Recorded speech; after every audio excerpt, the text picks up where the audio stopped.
Hey guys, what we saw in the stock market today was an oversold bounce. And since we did have some positive news that came out, it caused a short squeeze, which remember, a lot of short sellers are out there betting on stocks falling. And whenever there is positive news, it causes a lot of the shorts who are betting, again, the stock to fall. They have to cover their shorts by buying the stock back. And when that happens, it creates a short squeeze. So that's a little bit of what happened today as well. But there was good news today. So again, even though it's just talk, Trump saying that he doesn't plan on firing Powell. Okay, that's good news for the market because that was scaring people a little bit. And then also, JD Vance talking with India about a trade partnership. That is good. We want to see that. Obviously, with the issues with China, maybe we'll rely more on India. Okay, so that's some hopefulness there, right? Obviously, anything at this point with all the negativity baked in causes stocks to go up. You have to realize that, right? Remember, it's all about sentiment, psychology in the market. And there's a lot of algos out there. Remember, the algos we have to compete against. They will buy a stock based on little positive news, guys.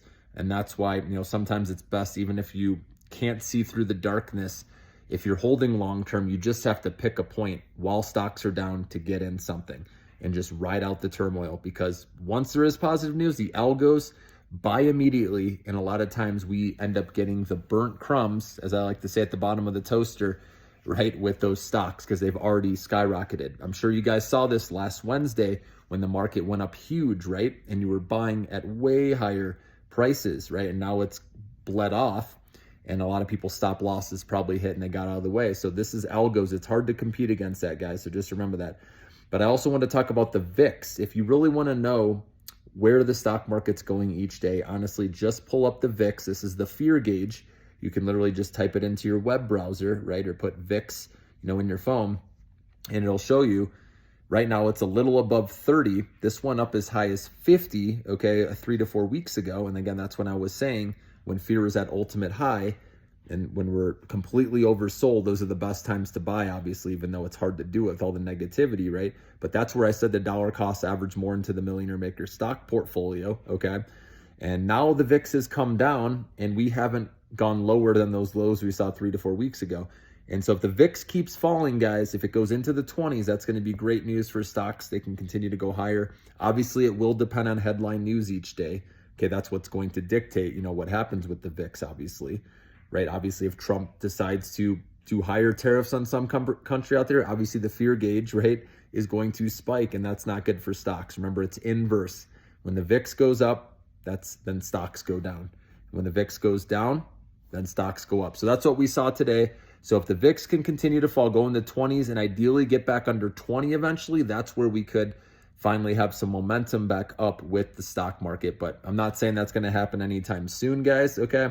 But I just want you to know that the VIX really does, dictate where stocks go. So if you do see that, like tomorrow, see it falling nicely, right? Then that's where you can enter, for example, day trades, because most likely that stock, right, will be going up. And notice how most of the market, they go up together with these stocks. Now, obviously, gold was doing so well for a while, right? Because that was protection with the fear out there. But now with some positive comments, makes sense why gold sold off today, right? Now, and people putting their money back into tech. So there's going to be rotation, guys. Remember, and I'm telling you, that's why in the long-term account, right, our AI tech stocks, right, our Millionaire Maker portfolio, investors will always come back to the best of the best companies where the growth is, guys. In the AI story, even though it's taking a pause right now because of fears over what Trump's doing and a slowing economy, all that, we will clear through that one day, guys. And I promise you, 2030 and beyond, guys, our portfolio is going to be looking really good if we have the balls, right, so to speak.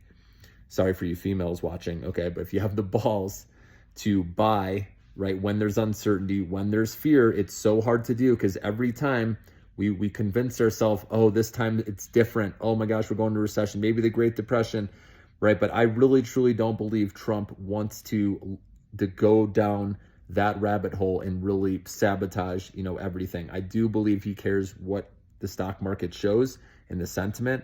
And I think he's going to do something positive here, leading up to April 30th. Remember, that's when his first 100 days are over. I don't think he wants to go out not looking good. So I expect some sort of positive announcements, whether it's true or not, doesn't matter. As we know, just what Trump says can move the market like we saw today.